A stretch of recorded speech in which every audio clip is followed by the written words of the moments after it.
Hello everyone! Ayan, nandito kami ngayon sa Our Lady of Eternal Peace sa may Luzon, Bulacan. Ayan. So, dito kami ngayon, dadalaw sa aking tatay dahil mag-uundas.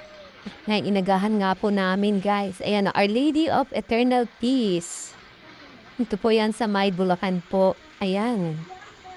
Napapapis po talaga ng lugar na ito. Tahimik na tahimik. Ayan guys, so may dalawa pong guard na nakabantay po dyan sa labas.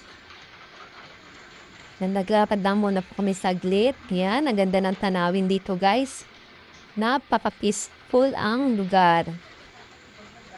Ayan, maririnig mo lang dito yung mga huni ng mga ibon guys dahil mapuno dito. Napakatahimik at wala pang masyadong mga dumadalaw ng mga puntod. Kaya ayan, lakad muna po kami. Medyo malayo-layo din po ang aming lalakarin dito.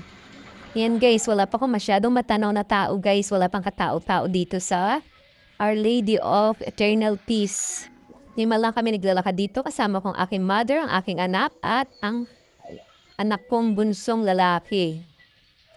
Nag-iisa pong apo na lalaki. Yan, sige, naglalakad lang kami. Nandito na nga po kami sa aking tatay. Ayan, nagpunarin. Nanay ko nagdadamo. Ayan. Alam mo, may dinadamuhan. Balis na po siya, guys. So, mamumulot lang po kami dito ng mga dahon-dahon. Ito yung dahon na nalaglag sa puno. Ayan, so masyadong napakatahimik. Ayan, wala ka makikita talaga masyadong tao. October 30 po ito, guys. So, inagahan na po namin dahil maganda ang panahon, maaraw at hindi siya maulan. Iniwasan din po namin ang traffic.